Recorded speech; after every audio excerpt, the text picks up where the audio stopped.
Welcome back here where women's semifinals number 2 is underway. Sylvan and Tran of UC Berkeley versus Anastasiia, Rybka, and Carolina Kajihara of Texas Wesleyan.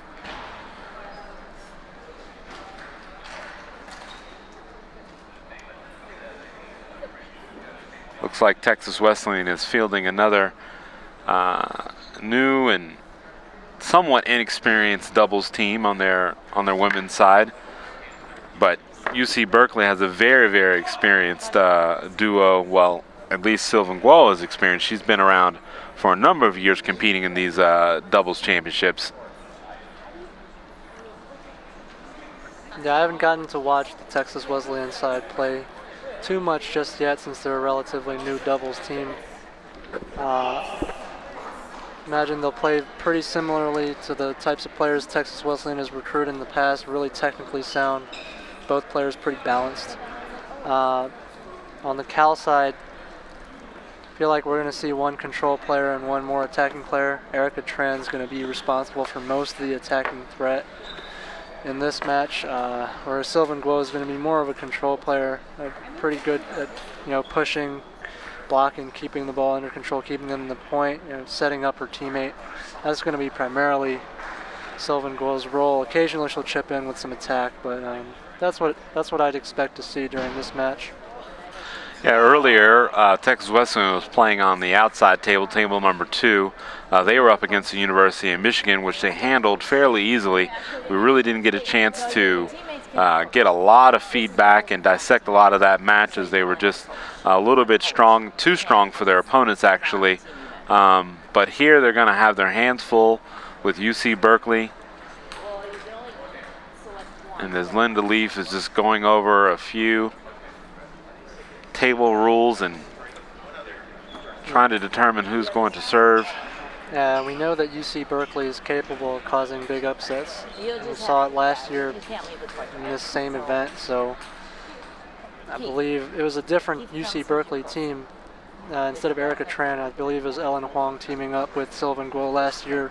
I think they took down Berkeley, who was number 1 at the time. Princeton, if I remember correctly. So. Yeah, that duo had a great run last year in 2014. Absolutely. Have to maybe get some feedback on why they switched up their lineup this year. Yeah, I'm not sure. I haven't gotten to ask them about it. I was a little bit surprised they didn't field their strongest singles players in the doubles event. Sometimes collegiates, it's just a matter of which players want to play doubles. Some players prefer to play doubles, some players just don't like it. Sometimes doubles doesn't have a great deal of popularity among the players if they don't grow up playing it a whole lot. So, and you usually don't see a lot of the juniors playing doubles unless it's pretty much required in the event. There's not a lot of doubles practice at club level. Which is a shame, because it's really good for developing certain portions of your game. Particularly serve and service return. I mean, that's, a huge part of playing doubles is to be able to have a very good, strong service return. Yeah, and not just that, but also footwork, understanding court positioning, a lot of different things. One of the big things that it really teaches you, especially as you get more advanced, is how to attack balls that just creep long, those half-long balls, because in doubles, so many serves are coming half-long that if you can attack those, you have a huge advantage. Most players at intermediate level just push that ball because they don't feel confident in their ability, but a good doubles player will attack that ball every time. So doubles is a great way to practice some of those skills that become really useful in singles as you get more advanced. So I really feel like more junior players should take doubles seriously, really practice it from time to time. And I think as we have more full-time training centers in the United States, we're going to see doubles become more of a priority when you have more professional coaches. You mentioned full-time training centers. I believe there's a new facilities popping up here in late 2014 and early 2015 on both the East Coast and the West Coast. Not only a lot of new facilities, but there's also a lot of old facilities doing expansion and renovation, so it's great to see hiring more coaches, so definitely growing. And as a result, we're seeing a lot more depth at the collegiates as well. Probably even 5 to 10 years ago, collegiate championships were very much where you only look at 2 or 3 schools, maybe 2 or 3 top players that you know are going to be in the semis and the finals. Now it's probably a lot more. I would say at least 8 players have a good shot of making a run in the singles, and we have some teams that are actually challenging the top teams now. So it's definitely a lot more interesting now that we have that depth coming from a lot more junior players. Yeah, and college table tennis is, like Hannah said, was just growing year after year. The depth that we've enjoyed seeing as well has been on the women's side, particularly in the previous years. There was only 1 or 2 schools that had the top players. It was always top heavy at the top, but now we've got players coming internationally to some of these schools for years. We've had the U.S. juniors. A lot of them are finally making their way to college and competing. Texas Wesleyan, score is not on your screen just yet, but they're up 2-1 in this first game, now 2-2.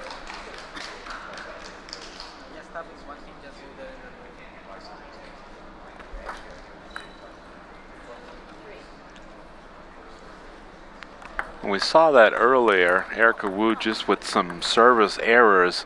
You never want to give the point away on the serve. It's one thing to leave it too high or too long to be attacked, but you never want to just throw that point away.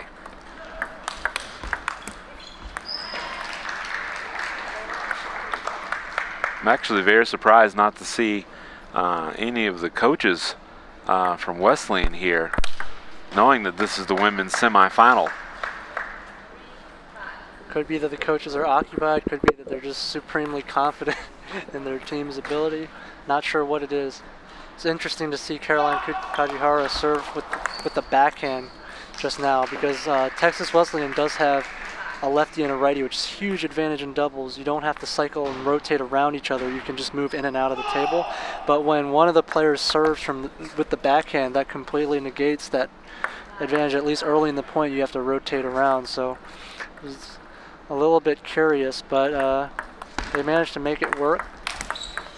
Oh yeah, I recall a time during my years of competing in college table tennis, my opponent, lower rated player, but we had a righty-lefty combination, him being the lefty, and he gave our opponents a lot of trouble. We were able to take out the top seeds in that divisional match from the University of Florida at that time, just because of the combination of right-handed, left-handed, and I allowed him to play the aggressive position in our team, even though I was the higher-rated player who was more comfortable with looping and attacking the ball. But because he was left-handed, it was set up for him perfectly.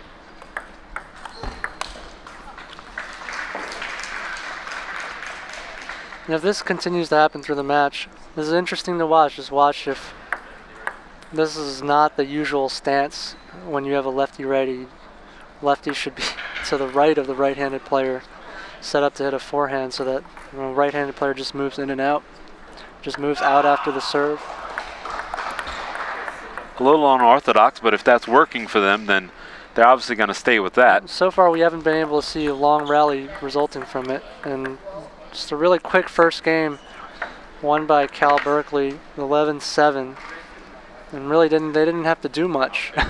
is from my point of view, both teams making a lot of unforced errors in the first game. Could be just be first game jitters.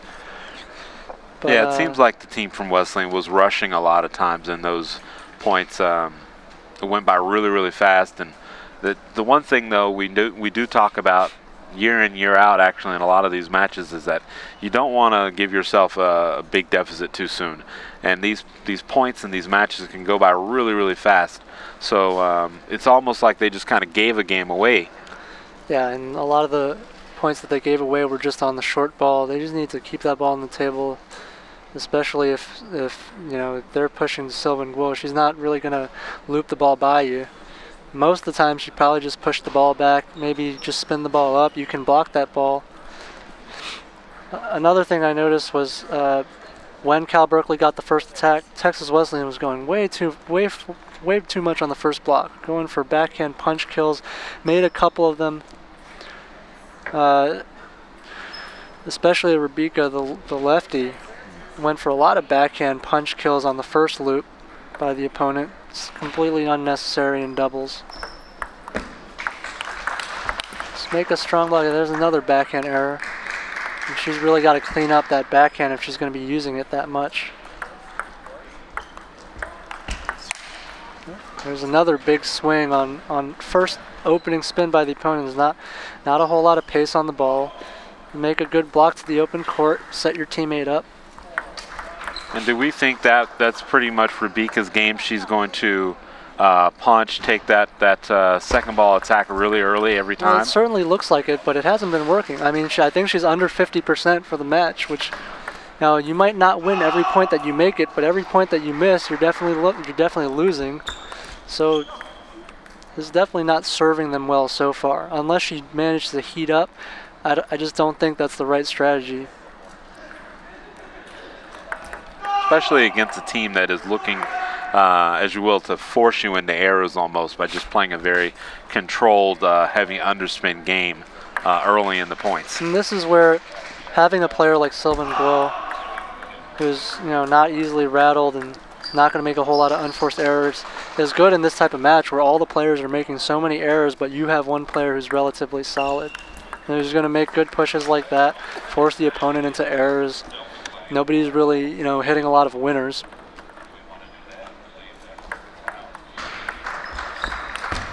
Yeah, and you can tell that that's just not what Texas Wesleyan wants to do by getting into a very controlled and push game. They want to stay on the attack, but they also have to realize at some point they just can't give the point away every time.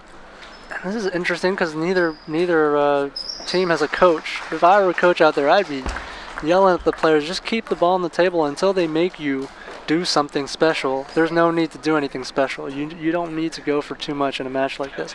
It's a difference if you're playing in the World Championships and the other team is blasting topspins left and right. Yeah, you got to keep the ball tight. You got to take your attacks. But in this situation, I mean, both teams probably have more unforced errors than winners by far. Make a good push, make a good block. And again, Rybka just taking that forehand long. She's right on top of that ball, but she hasn't really made too many of them.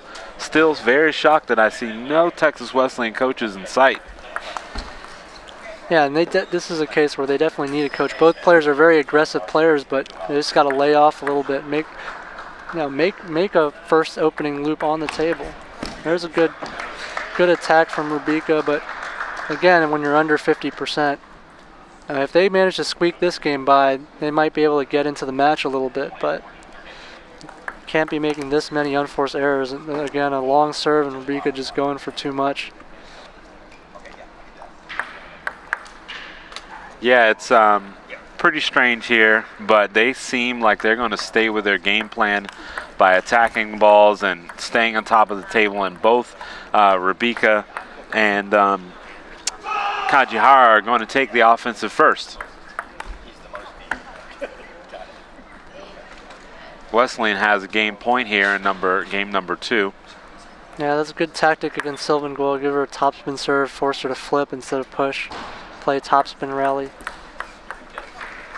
Another poor service return from Kajihara.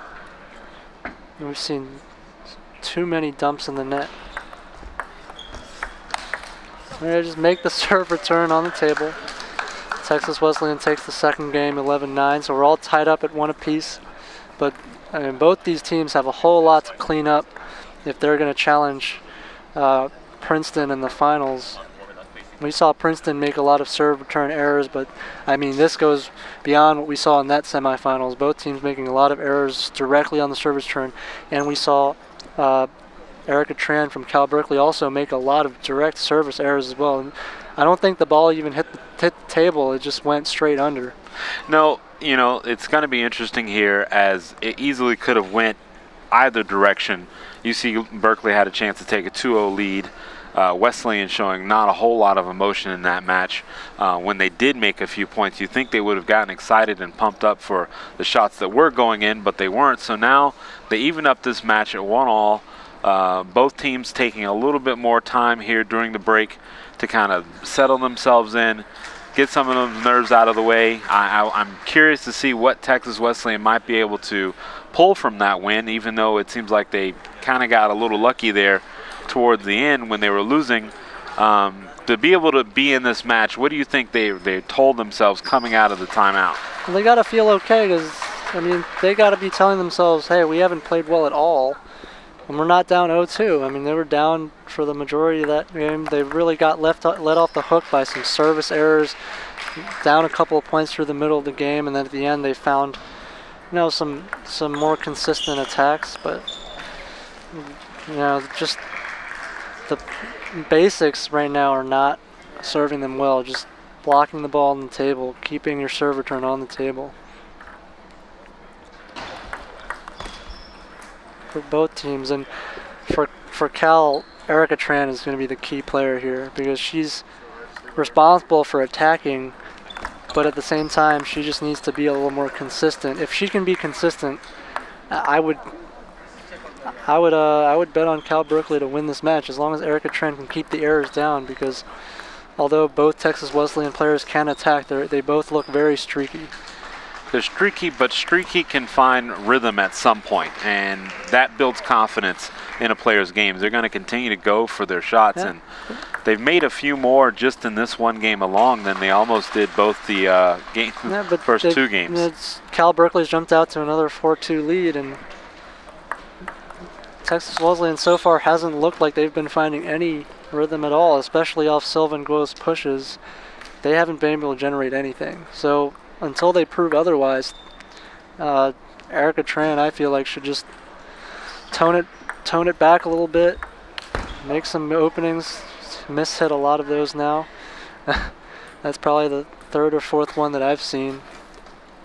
And does that go back to some of the adjustments of singles and doubles, footwork maybe being a little out of position? I think so. Also, just being tense. You're not relaxed. Maybe the occasion getting to you a little bit. Maybe the pressure of playing with a partner in doubles. You feel a little more pressure. You feel responsible for letting the team down if you miss a shot. Really just relax. Do what you do in practice. Put the ball on the table. It sounds simple. It's not that easy, but really that's what it comes down to. These players have been practiced a lot. Particularly for the Wesleyan players, it looks like they're more singles players, playing doubles. That was a great shot by Rybka. She blasted a forehand down the line, so we can see what she's capable of. And that's just not Sylvan's game, but she took her cut anyways. Yeah, this has really been a match of errors so far. We'll see if one team can be more consistent. Whichever team can do that will probably take the match. And there's the advantage lefty-righties have. That rally, you saw Rybka Tran just not make it back. You're supposed to move around your partner back towards the backhand corner to neutral position. When you stay in the forehand corner like that, you can't cover that much of the table with your backhand physically because you got to reach across your body. And when you get caught there, that's when you get into trouble.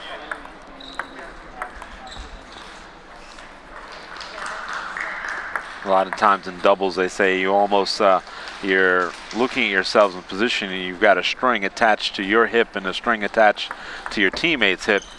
And particularly in the sport of tennis, when your teammate moves to the right, you move to the right. When your teammate moves to the left, you shift left. Or vice versa. You rotate around each other to cover, where they're not. Table tennis is very much the same. You move around each other.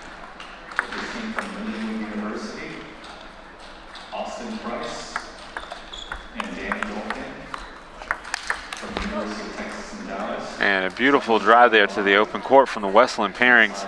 They've got a 10-7 lead here in this third game. And even though they were giving off a lot of errors, I noticed that Berkeley was trying to be a little bit more offensive, going away from what got them to this point so far.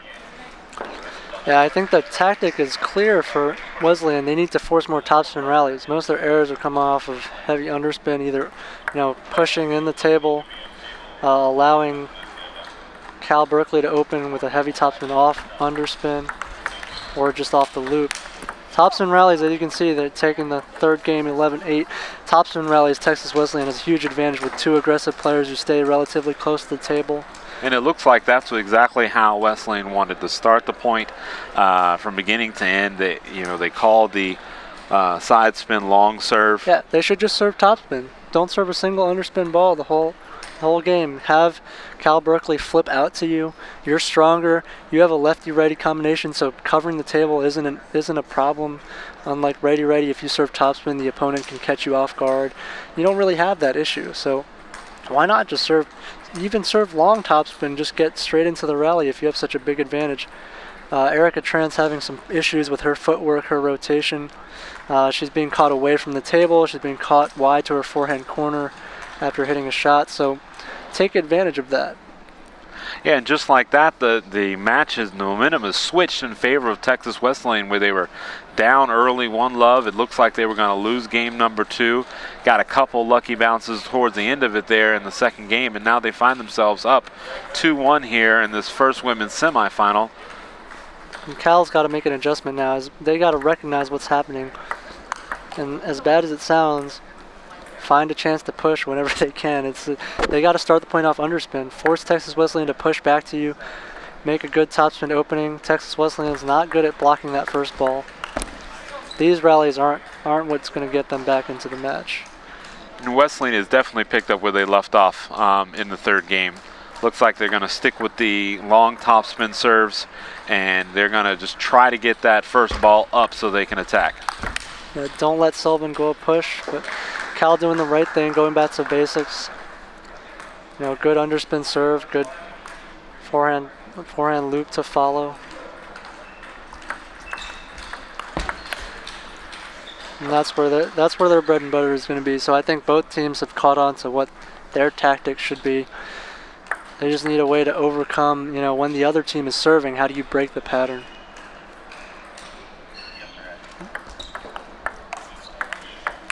And I'd say that favors definitely in Texas Wesleyan's court, as they're more comfortable trying to play a topspin early. It's not so much what Cal wants to do, so the pressure is on them to open up the attack. Yeah, that's going to come down to execution now, because I think both teams are very clear on what they want to do.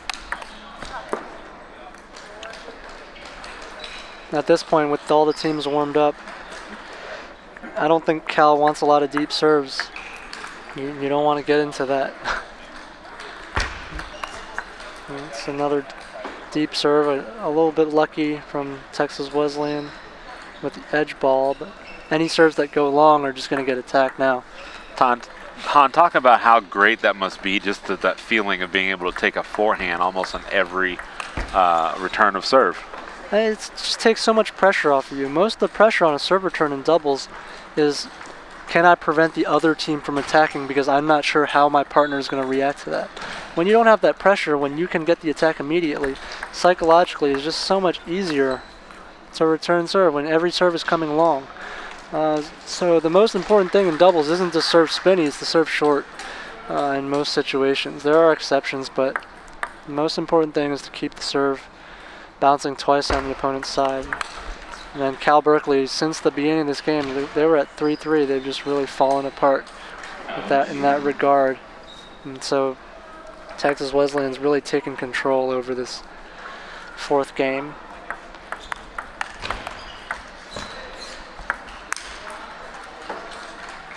And Cal Berkeley just trying to find a way to stay into this fourth game here. They trail 4-8. I'm Joe Wells. Alongside me is Han Shao. You're watching the 2015 TMS College Table Tennis Championships as we go into a timeout break.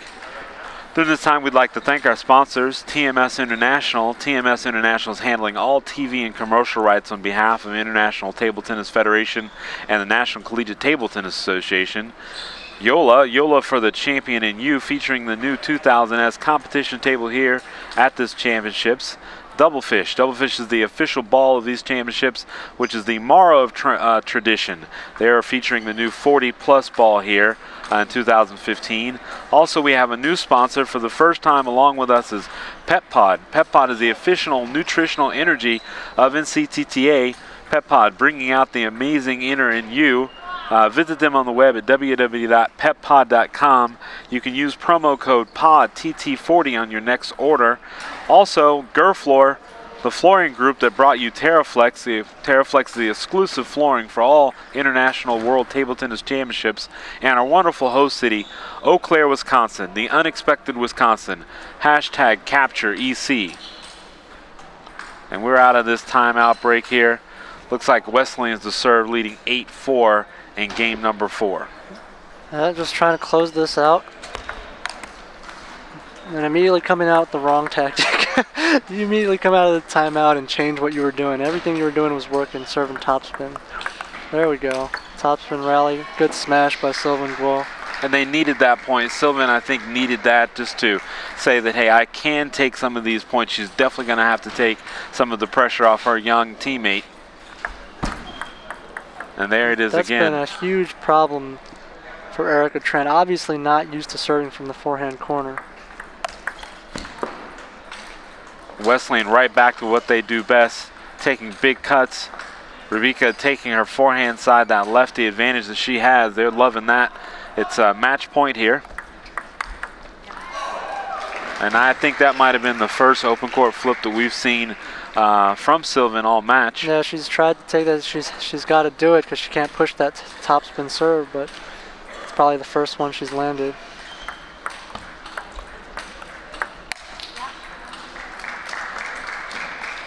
Texas Wesleyan's got to keep their focus a little bit here, make a good opening. Sometimes you make a couple loose errors, then you start getting tight. Well, it is for a spot in the finals, so you can imagine there's some nerves and jitters happening right now. Rybka Tran gives them the match. Texas Wesleyan takes the match 3-1. They'll advance to the finals, take on the #1 seed Princeton Tigers.